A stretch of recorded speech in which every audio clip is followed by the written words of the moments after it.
Hi everyone, welcome to the new episode of Yotewo podcast. And today we have our two new dear guests. So we have Anna from Beyond Tech and we have Fedor from Goldman Solutions. So guys, thanks so much first of all for coming. It's an honor to have you here. I think today we'll talk a lot about the UK and the general situation about startups here, about immigration to the UK. I think let's start with how you both ended up being here. Just tell a bit more about yourself, your journey, how you came here. Just the very beginning. Do you want to start? Yeah, perfect. My story is very usual, I would say, to many people. I came here for A levels to study, and my journey started 13 years ago. So, first A levels, then failed a bit, so started foundation and then moved to bachelor's, master's, and then just stayed here on, for events industry. At that Cool. time, I was doing events. Which year was it when you came here? I think 2012. Yeah, I've Oh, just, cool. yeah. But- Recently, I submitted my naturalization documents, so I remember it. That's cool. 2012, September. Cool. Fedor, what about you? It's a very similar story. So I came in 2010. GCSE, A levels, uni, all over the UK, and then I kind of ended up in London. Cool. That's amazing. I think it's important to give maybe a context about. Can you maybe give like just a few sentences of what you guys do at Beyond Tech and at Goldman Solutions, just to give a bit of intro on that, and then we'll get to the immigration bit into more deep Of course. details. So I'm co-founder of Beyond Tech. So what we do, we help people to assemble their portfolios for Global Talent Visa, mostly in IT and science. So for Global Talent, you have three routes, mainly IT, science, and culture. So we focus on first two. This is what we do on a daily basis. Cool. What about you? We have two directions in the business. The first one is immigration, and our focus is kind of done for you immigration solutions for private individuals and for companies. And the other direction is business consulting. We help startups who come to the UK to launch and scale here. Cool. Amazing. I think let's get to the question about for those ones who want to move to the UK. Can you share what their options are right now? Because it's I've been here since 2017 and these options they change constantly. Like so maybe especially for the founders, like anything startup related. What are their options now? Like maybe if you can sort of talk us through the list. I guess I can start. So, I Yeah. mean, fundamentally, the options which relate to getting indefinite leave to remain, which is settled ILR, and then citizenship, they are relatively limited. So, if you are a startup founder, the first thing you'll probably consider is the Innovator Founder Visa, and that's the visa which requires you to launch a startup in the UK. You can use an already built startup which will expand to the UK. You can build something from scratch at idea level. That's the first route. It's the quickest one, 3 years to indefinite leave to remain. The second route is the Global Talent Visa. That's what Anna will expand on later. And the third main route is using the skilled worker visas. So you can tailor it in two major ways. The first one is setting up a new company with a local director and then employing yourself as a founder or as the director in the business. Yeah. And the second one is having someone else run a business in the UK and joining it again as a director or as a senior employee.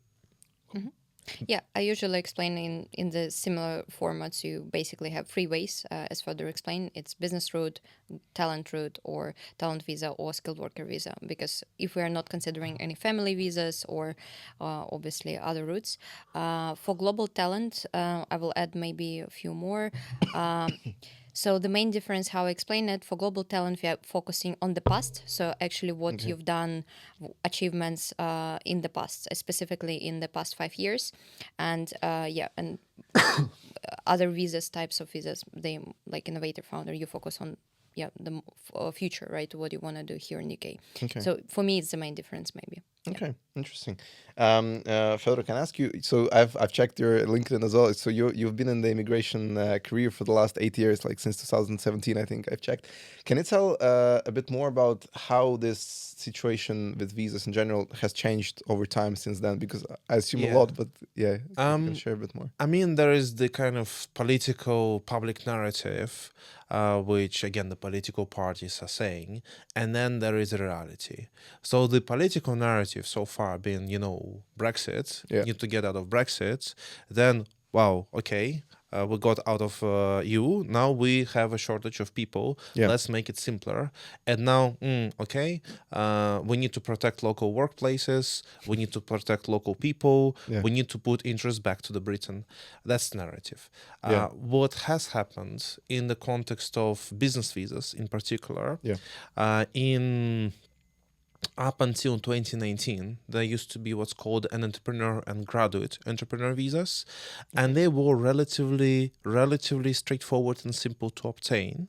Yeah. You didn't need to do any innovation. You just needed to show that you have somewhere an investor or investment available to launch. You needed to show £200,000, or if you're a UK student graduating, there was a concession and you can go through £50,000 route. Okay. So relatively simple. Yeah. Then in 2019, it changed to the innovator and startup visas. And what happened is that the UK government understood that they are not qualified to assess if entrepreneur is actually planning to do something good or realistic, because they're bureaucrats. So they outsourced this to special organizations called endorsing bodies. Yep. And then again in 2023, they realized actually the organizations they outsourced them to, it became kind of a wild west. Some of the organizations did it for free. Some of them charged like £5,000-10,000 a year. Some charged £50,000 plus equity per year. And, it was like that. Yeah. And there was kind of a lack of transparency how decisions were being made, which business is endorsed under this visa.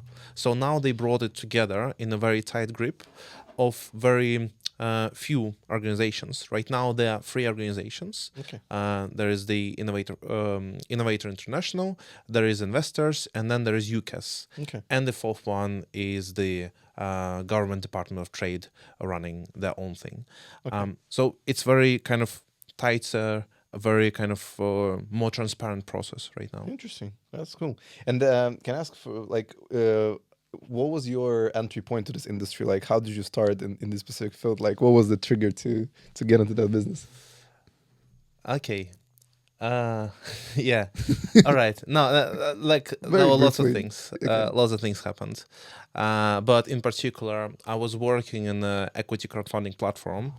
It's basically fundraising for startups. Yeah. We were a startup. We help startups fundraise. We were FCA regulated, and we hope to fundraise from angel investors on the online compliant platform. Yep. And I was brainstorming back in the time, what can we do more? What else can we explore? Yeah. So I explored things like R&D tax credits, and that was a great thing. We explored some short-term kind of loans and stuff. Yeah. And I ended up seeing, okay, actually, let's look into immigration. Actually, there is the entrepreneur visa. Actually, we have so many amazing startups which we kind of shortlist. So we would have like a selection criteria. Yeah. One of 20 or one of 100 startups would come and make the cut.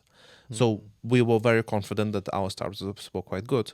And at the same time, investors would have an additional incentive of getting a visa and route to permanent residence and citizenship. And that's how I started this. And then that was quite good for the company I worked for. Yeah. And then I realized actually I can do more doing it independently. The problem was the time when I thought, okay, let's do this, was literally a few months before the visa closed down. So that was another story. Yeah. Interesting. Anna, now coming to you. So you work explicitly with global talents, right? Yep. Can you tell, a bit more as well on how you started this? How did you see the demand? All that. Okay. For me, the journey was a bit different. So actually, I've started, we'll talk about it later, about the reasons why people move here. So I've started with community. And so I started gathering people around. And that's actually how me and Fedor met. So we were doing meetups on a monthly basis for talents. At that time, we didn't have global talent visa and senior entrepreneurs. Okay. And we're mixing them, sharing knowledge, and just... So the visa didn't exist back then? No. Okay. I think so. No. No, it existed. Existed, but I think it was. It was called like exceptional talent. Yeah, it was- Okay, so it was different one. Again, yeah. So it was the Similar- same, very, just very similar. different. Yeah. Yeah. Okay. And I think it was the start because I was doing events like 7 years ago, and the visa it's just like 5 or something. Yeah. It's actually 10, but at that time, now no one actually It was knew about very, this very program. less. It was Less a very popular. less known kind of Yeah. pathway, similar to the Innovating sense. startup Yeah. when they appeared. Yeah, makes sense. Right now, the UK government is screaming global talent, Yeah. innovative Yeah, yeah, yeah. founder. Everyone Yeah. knows. Yeah. Back 5, 10 years No one ago, knew. nobody Yeah, knew nobody that knew. they're Yeah. actually this roots for entrepreneurs. Exactly. Yeah. So we were gathering the talents. Now they're global talents, but back Yeah. then they were talents. And then how I actually entered immigration for Fedor. When COVID happened, we stopped doing events, and then I've started working for Fedor, and we were doing interesting thing. I was doing like partnerships inside the Goldman solutions, and then after I don't know 2 years, right? Maybe 3 years. Yeah, we started. We had one case of global talent, and then for me it was just interesting the type of people, the different people, the way of thinking. Yeah. So I've started doing this in Beyond Tech. So yeah, what was the question? So Yeah, that was a question how you started. yeah. Cool. So now specifically, we actually we don't talk about it, but we've tried doing art and culture. Now we focus solely on IT. The reason is I think that it's completely two different personas. I Even mean, though we did art and culture together, Yeah. and we Yeah, don't do this anymore. Yeah. yeah, we don't. Yeah, it's just completely different. I mean, Very the talented people Yeah. in a very talented way of Very thinking. specific Yeah. people. Yeah, probably. No, extremely talented. Like really, Yeah. just it's very difficult to work. Yeah, with. to the usual ones. Yeah. Yeah, that's interesting. Okay, and opening up on the very broad topic that we'll chat about is why do you think UK and London specifically is a good place to build a startup in? Why do you think should people come here? Like, I mean, we'll probably talk a bit for a while about it, but yeah, what's your thought on that? My thoughts, community. So even when I ask people, so usually it goes up to three reasons. It's community, so events, VCs, business wise, people want to be around here. It's still like the center of everything, and then of money, investment, and startups. Second, I would say family. A lot of my clients, especially, they move because of family, and they want their kids to go to school, still education. And third, I think Fedor will also tell it, but the route to ILR and passport. Not many countries actually have this route to citizenship, and for many people, having ability to gain this passport would be one of the main reasons. Yeah, amazing. Fedor, what do you think? We pretty much covered everything I wanted to mention. Yeah, On a side note, it's a very personal thing why people come. In general, migration is kind of it doesn't have to be, but it's a big decision. yeah, Because you have to uproot, you have to move, Yeah. you have to do some sacrifice cost, in yeah. terms of, you're used to knowing where the good shops are, the restaurants are, your friends, and now you're changing this. totally. Yeah, And that's a difficulty. And the opportunity, I mean, there was a kind of a saying that, with the immigrants, the first generation immigrants, they lose out. The second generation reaps the benefits. that's true. And that's quite often the case. Yeah. That said, the UK in itself, for entrepreneurs and people who want to work in startups, Yeah. gives lots of opportunities which are not found elsewhere. Yeah. The ease of doing business is crazy. It's so easy to open a company. It's so easy to open a bank account Yeah, exactly. and just go and start doing things. Yeah. The government just helps you. Like Yeah. there's so much stuff already available online. Yeah. Very transparent. There are no kind of European type of time frames. Everything is super quick. Yeah, that's Yeah, cool. I would add here as well, like grants. Yeah. Obviously, different loans, I mean, interest free. it kind of depends. So for me, I separate two things, as you mentioned. The first one is business and professional, and the second one is family. So for families, obviously, it's easier to discuss, right? They're like the best schools, Yeah. best universities. I mean, you have some of the US universities, but then if you look elsewhere, UK has Oxford, Cambridge, LSE, St Andrews, you name it. Your kid will speak English. I think it's. I Yeah. mean, for many parents, actually, big it's thing, very good thing that Yeah, speak yeah, British English. yeah. And I would say about this like second generation. I think in the UK, like first generation is actually winning out as well, because this period to get the ILR is potentially what, like 5 years, sometimes less. Yeah. So it's like, I think it's the first few years Yeah. where you get used to the local culture, the Yeah. culture of small talk, the culture of networking, the culture of how things are being done. And just before we did this, we started the podcast, Anna mentioned, the key cultural component is that it's not always about the results. Yeah. It's also about the process and about the relationships. Exactly. Yeah. It's so much about relationships and long-term thinking. Yeah. From the countries we're coming from. Yeah. Everything is very short-term because you don't know. Exactly. Well, Yeah. the only thing you know is who's going to be the president, but but everything else is a big question mark. Yeah, that's a good point. And I think from my perspective as well, like the fact that there is a lot of capital, like venture capital in the market, is something that a lot of people, they underestimate a lot. Because I'm talking to a lot of founders, like in, I don't know, Poland and like Eastern Europe, whatever, and they're telling me like, oh yeah, we'll register the company in the UK, but like I don't think we really need to go there. I'm like, guys, the point is not like only having a company here. You actually need to, and even investors, like when they know that you are here, they know that you'll probably be able to do some sales here. You'll probably be able to network with the right people. Like it's all about, being actually here with the community, and like 100%. I think that's the point. Cool. Also, this is a very demanding place for running a business on the other side, because it's expensive to have people here, to run a few things here.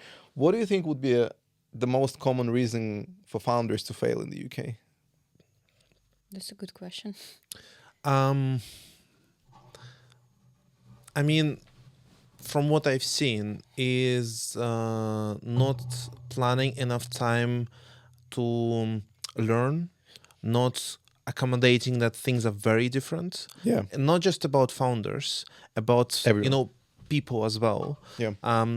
The earlier the age of person who comes to the UK, obviously it's easier to assimilate the local culture and course. values and understanding how things are run. But it's kind of openness. The more close-minded individuals, they tend not to be able to integrate and reap the benefits and integrate. Yeah.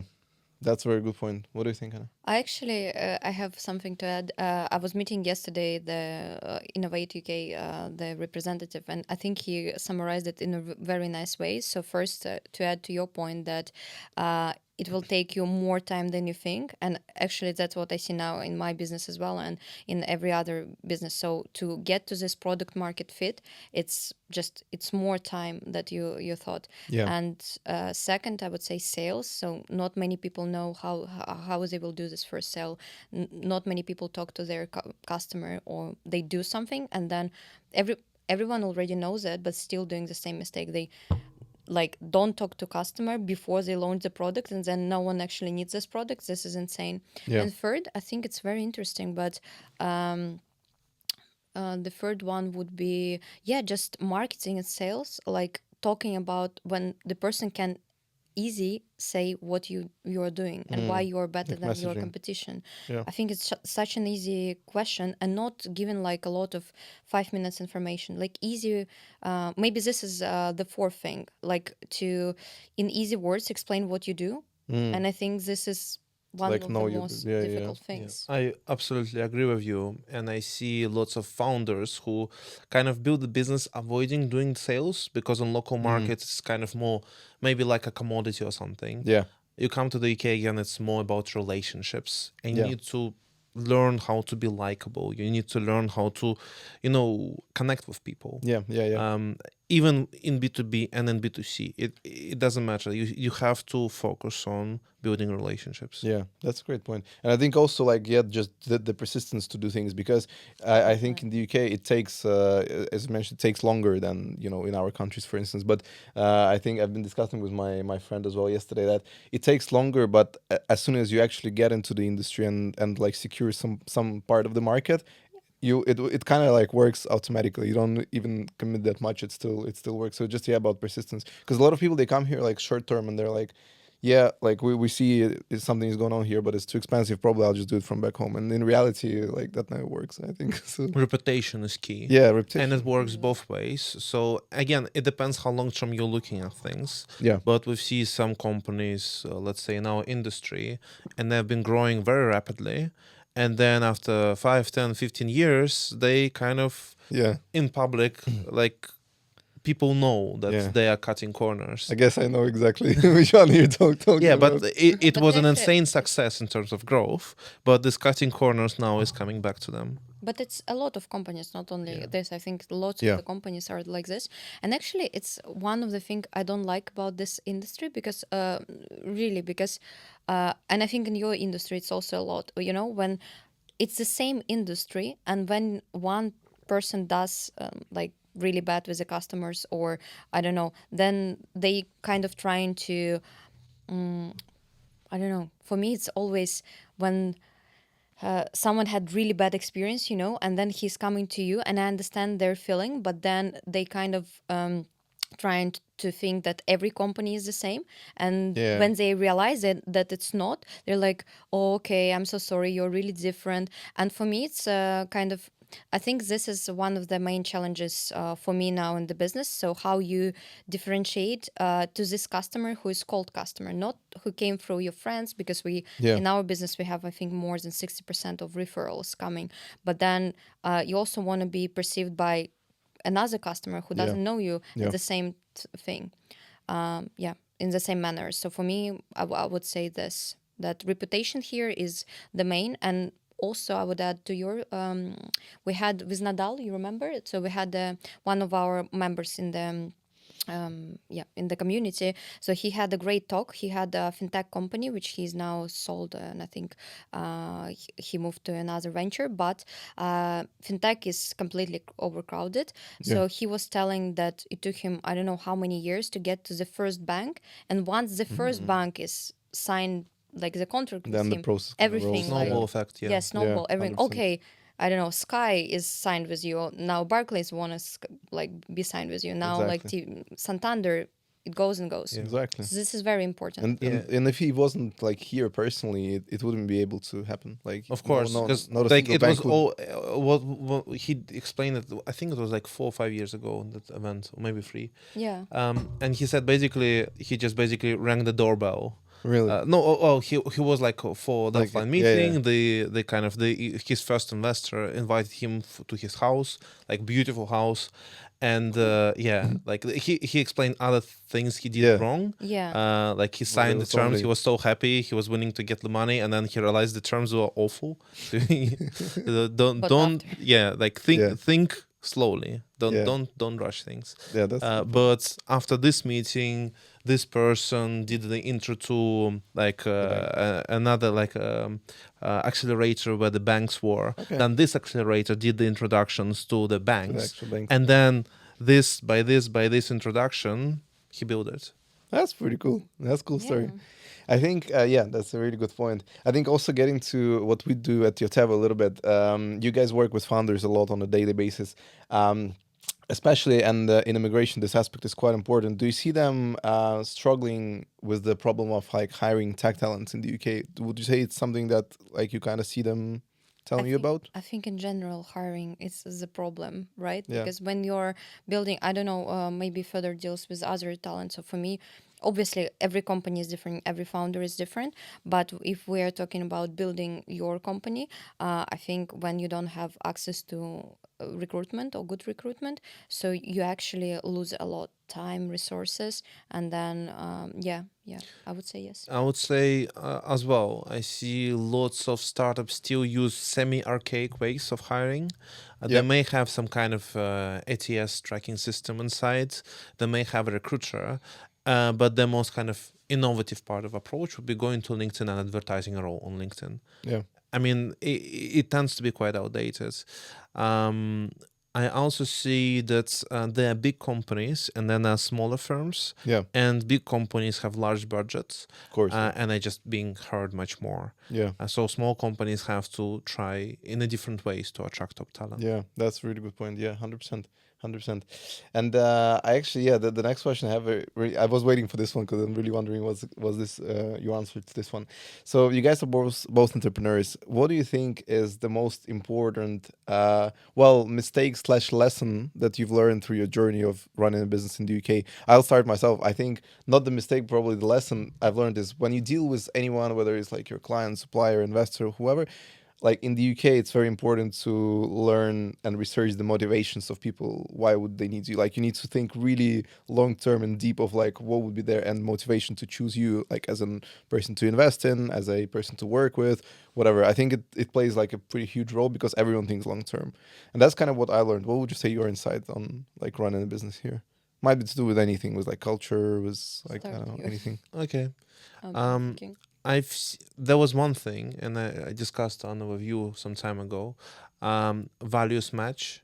So Yeah, it's not about the money. I mean, money is a big thing, but if we talk about partnerships, if we talk about team, if we talk about like friendships, any kind of relationships, the values need to match. yeah, If you're thinking long term, if you're thinking about like building a product, building like a unicorn or something, and yeah, then you're meeting a person who wants to get rich quick, it will be a problem. yeah, They like even if you see that there's a good opportunity right now, long term there will be issues. yeah, And I've seen it with some of the partners we have been working with in the past, that basically the way we sell the services, the way we explain things, yeah, we're very invested in the clients. yeah, And the kind of standard in the industry is kind of, okay, let's sell the idea of coming to the UK or some other country, let's sell the idea of, this building and that, life here. benefits, Yeah, and then the person goes with this, then wow, actually it takes longer than I thought. Oh, actually I'm here, what do I do? yeah, And this kind of things, we're trying to make sure that the client actually wants this, so that's not like an impulse buying yeah. decision, because we feel responsibility. Of course, yeah, Because when I was starting, I thought, okay, person wants to build a business, tick. They're happy to pay us, tick. Okay, we'll do this. And then we encountered one time a situation when the person actually said that they gave us the last money they earned. And I was like, how do you plan to actually build a startup? You have no budget. Like, yeah. well, it's your Oh, problem now. And it became my problem. So I'm not doing this oh. ever again. Wow, that's Yeah. interesting. Yeah, I would say this same. Maybe continuing on this, it's managing expectations. Yeah, I want to say because yeah, with clients definitely. So one thing the further said, I completely agree. So values match. It goes very different way. Reputation, partnerships. So, but yeah, managing expectation, just being human, like with the clients, because it's the same. It's the same thing. Sometimes people come to me, but already, yeah, I would say like you can't earn all the money. You just need like to. You also need to enjoy the process. yeah. Second, I thought the question was about. About what do you think is the biggest challenge of Challenge. I yeah, would say communication, but not only in the UK, in general. So people have different things on, like when you say something, um, you just need to elaborate and just make sure other person, I think, understand this, or I don't know. yeah, And sometimes it means different things. Sometimes it putting your agreement in writing. Sometimes it yeah, just spending more time and having coffee with the person. But yeah, I would say this, that your values need to match, but then it needs to go in a different way, yeah. communicating this. That's a good point. And third one maybe that the partnership, they need to work. So sometimes it's also happen you're like very good friends with someone, but it just monetary doesn't work, but then it's not about business. And this was also my finding. Yeah, That's the challenge.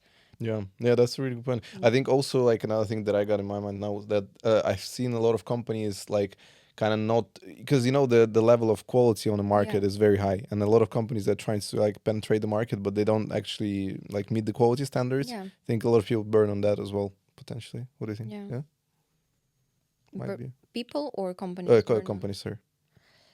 Like Yeah, of entering the course. I market, mean, but without meeting the benchmark of quality.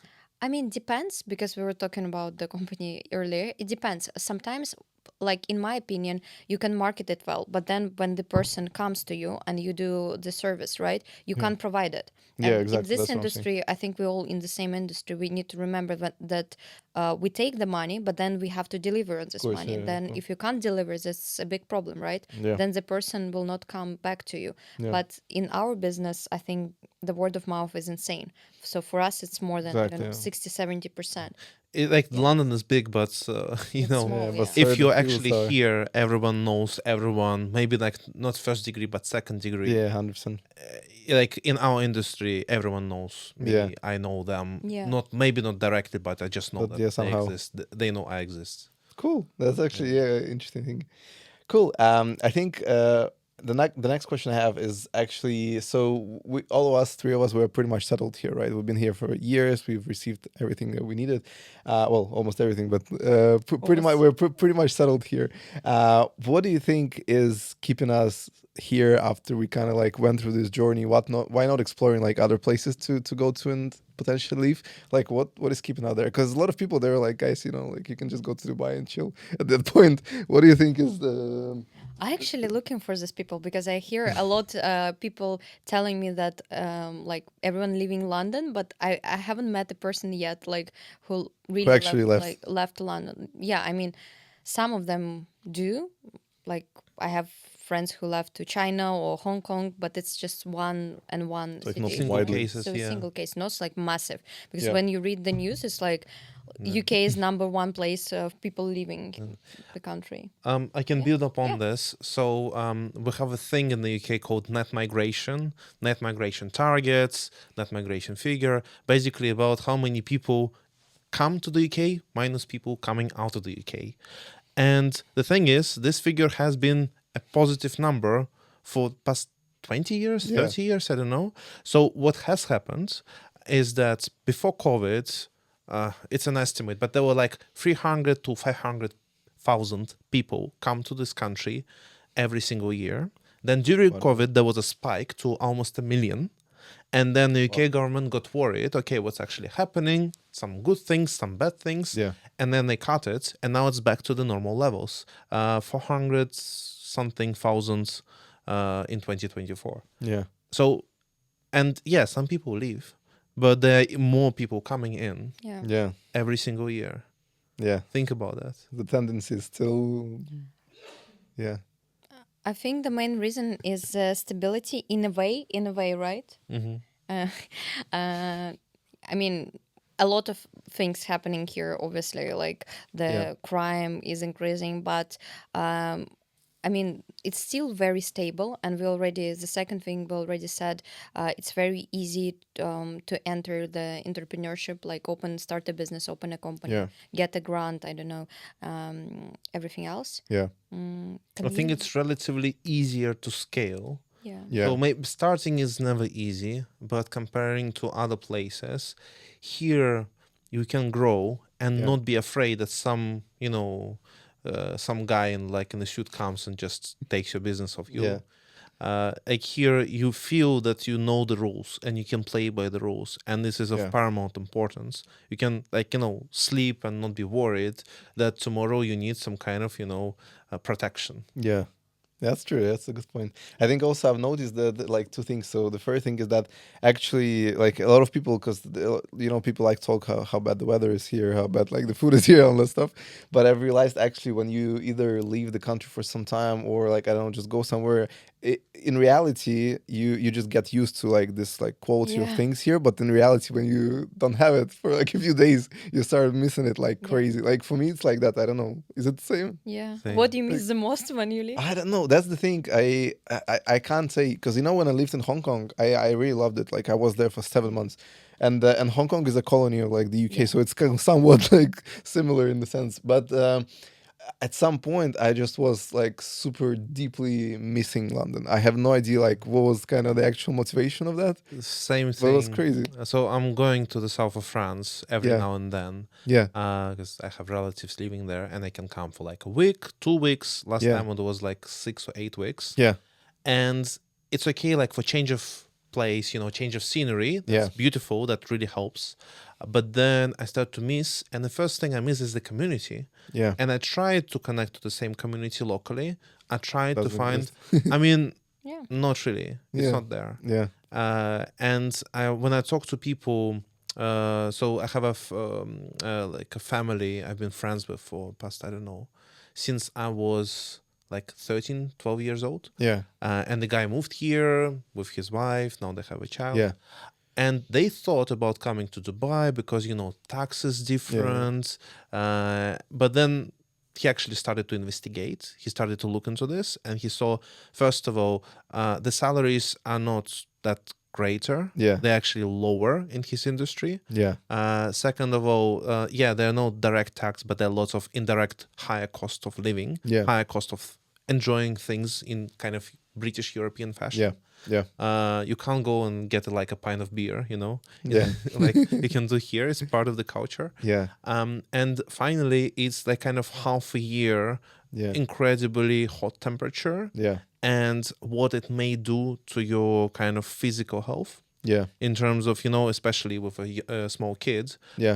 if it's like plus 40, plus 45 outside, Yeah. and there's this, air conditioner Yeah. all the time, what will happen to this person? Yeah. I Yeah, think exactly. also for many clients, when I ask them, I think for many people, actually, it's still like a dream, and when they move here, they still like, oh, Harry Potter or no, but really, for many people, when I ask them, even the ability to go to the concerts of the people that they are listening to every day, Yeah. because I think most of my clients, they're like 25 to 40, Yeah. and they've been raised on this music. London is the Yeah, capital yeah. of Great Britain, and they are very... Actually, it's good you touch on this, because I remember the first few years me being here. Yeah. It really felt like I'm opening a Harry Potter book. Yeah, I'm same. coming like to Oxford, Cambridge. Yeah. I'm been in St Andrews. St Andrews is like Proper Harry Potter. it's proper story. Harry Potter. Yeah. It is, and you go to all these places and you realize the whole country is the inspiration Yeah. for that's all true. these kind of fantasy books, and you can see it there. You don't even need any kind of special magic potions or something. Yeah. It's there. Like Stonehenge is here. Yeah, everything is here. Yeah, and I think also like the thought that I got now is, I don't know, is it just me or like is it the actual thing that there are certain, like obviously there are different people in London, but there is this certain group of people who are kind of like sharing the same vibe, which is between like, I don't know, between like this kind of hustle culture and like the the proper culture and something, I don't know, something in between. Is it something that you think exists? Because I don't know, but I feel that like these kind of people, for some reason, they all are like in London. I haven't met these people in like France or I don't know in Armenia or whatever. Like these people, I remember I went to Web Summit to Lisbon. Yeah. And one thing I mentioned, I noticed the first thing, Yeah. when you go to like they have a small underground metro kind of network. People stand on both sides of the escalator. Yeah, like this kind of things. Yeah. You don't notice it, but in the UK, it's never, because there's Yeah, a fast just lane, fun, people yeah. climbing all the time because everyone is hustling and trying to get things done. Yeah, exactly. So I was thinking maybe that, because I was thinking maybe it's not that I miss, I don't know, going to certain place in London, but it's actually this like culture of at the same time hustle, but also like the actual culture of people being enjoying like, I don't know, the architecture, the art, all of that. I don't know, or maybe it's just me. No, it's true. The cultural code that here exists, I think it's very different to Yeah. yeah. And also, I think people you mentioned that here they can kind of both work and enjoy. I think Yeah. this is very interesting place because for example, one of my friends, they came from Berlin, and they said that it was very interesting. They mentioned that migration is very different. So people who are very hedonistic, they will go to Barcelona, Spain. They're playing Yeah. paddle, they're drinking Exactly. their wine. But people who migrate to Lisbon, they're completely different. To London, different. South Yeah. France as well, like Yeah. super chill people. So when, for example, for me, when a client comes to me and, I'm still deciding between Lisbon and UK, and I'm like, okay, no, then you're not deciding. that is Completely different. You can't decide. And Yeah. also Berlin, obviously, they are. I was about to say about Yeah. Berlin. Yeah, totally different vibe. And yeah, I think that was what's very interesting about UK. That's Yeah. very. That's a good idea. What do you think about the future of startup ecosystem here? Like just in a few like words, do you think it's kind of like growing in the right direction? Because what I've seen like with from the investment side, I think it's going in a really really good direction now. In terms of like SEIS, EIS thingy for investors, like tax incentives. Like I think it's going in a very good direction, and that will attract like even more and more people, like at least from Europe, to come here. What do you think? It's a good question. I mean, there are some incentives which have been here for a long time. Yeah. as you mentioned, EIS and ECIS, which allows for UK taxpayers, when they invest in a startup, to get a significant deduction, like 30 or 50% of amount they invested back from the taxes they already paid. Yeah. And if the startup flops, they get 80. even more. Yeah. And if the startup doesn't flop, but they basically cash out, I think it's either 3 or 5 years afterwards, Yeah. they pay no taxes Yeah. on sales. Yeah. So it's very kind of pro-investment culture here Yeah. on the grassroots. And then obviously the VC kind of stuff going Yeah. to like above and beyond Series A and etc. Yeah. And what I see, I mean, it's a bit difficult for me to notice, to be honest. I see it's good. I Yeah. see it still being the reason for some startups and entrepreneurs to come here. Yeah. And I see that basically the UK government doesn't doesn't interfere in a bad way. They try to help. Okay. Yeah. I mean, some governments create more funding and more grants. Some governments put focus elsewhere, but none of them say actually entrepreneurship is bad. All of them saying entrepreneurship is good, let's support them. Yeah. And and there are lots of kind of decentralized ecosystem, not like Bitcoin and stuff, Yeah. but in terms of the accelerators which run their own models. And because it's such a pro investment into startups culture and pro startup culture, they can make their own profitable accelerators. They can fundraise lots of things because everybody knows what's like again, it's this kind of thing, investing and doing things with startups. Yeah. I agree. Yeah. 100%. Yeah, I would say yes. Maybe I can also touch upon different things. We've checked with you. You remember even the amount of I was talking about global talent visas. Like in 2023, it's around 500 of endorsement, and I think last year we've checked it's like 2,000, right? Even in this direction, or we've checked, even more. Even we've checked the funds that they are creating. So I think it's more initiatives like for tech to attract tech, because it's all coming to our first discussion when we were talking that it's less. I think UK, what they're trying to do to attract more talent and less people who just have money. So yeah, I would agree that there are a lot of initiatives definitely happening here. Yeah. And yeah, even with the bank opening, I've never opened, but Anna Money or Tide, right? You can open your company and bank, and a lot of credit loans. I think it's much more easier than comparing other countries. Yeah. Yeah. I agree. Perfect. And I think let's just do the wrap up question before we finish. What would be the one piece of advice you guys would give to a person who has their first day in the UK? Like, imagine they just came today; it's their first day. They haven't, like, they don't have an idea what's going on. What would be your one piece of advice for them? My one. Can be about anything, like just generally. I mean, it depends. Are they coming as a tourist or are they coming? No, like long like time. Moving here. Yeah, permanently. Look up online what communities, what events are here, because there's so many events happening in London. And just go attend, and don't be afraid. Don't be feeling that you are the imposter. You're not. Just come. Come to various networkings, try to find your vibe, try to find your tribe, if you like, because there's so many people and all of them trying to network. It's part of the culture. And I mean, for some, you just can go to like a pub quiz. You'll meet lots of friends here eventually. So just look up online, because lots of people who come from countries elsewhere, they're not aware of how prominent this kind of networking thing here and events. Like you go, Eventbrite, I think, is the easiest one to Google. Yeah, that's a great advice. Yeah, what do you think? I think I would suggest just stay curious, like throughout because I think a lot of people, because immigration is very hard, right? They stay at home, they don't talk to other people, but just stay curious, explore, and talk about the journey. For the first day, I would suggest just walk around the city. I still, no, really, I still love it. I mean, I used to do a lot of walking, but just around the city, you can walk. Get even inspiration from the buildings, from the whole thing. I think so. Actually, that's what I did as well when I just, like, even now, I sometimes now, just you want to go for a walk, just look at the around around So studio, beautiful. whatever. Yeah, exactly. And get a good inspiration. Yeah. Amazing, guys. I think that's about it. I will look. I will leave all the links to your guys' social media, to Beyond Tech, to Goldman Solutions, everything in the description. And yeah, guys, it was. I really enjoyed the podcast. Thank you so much for coming. Thank you. Thank you so much. Thank you. Yoo-hoo.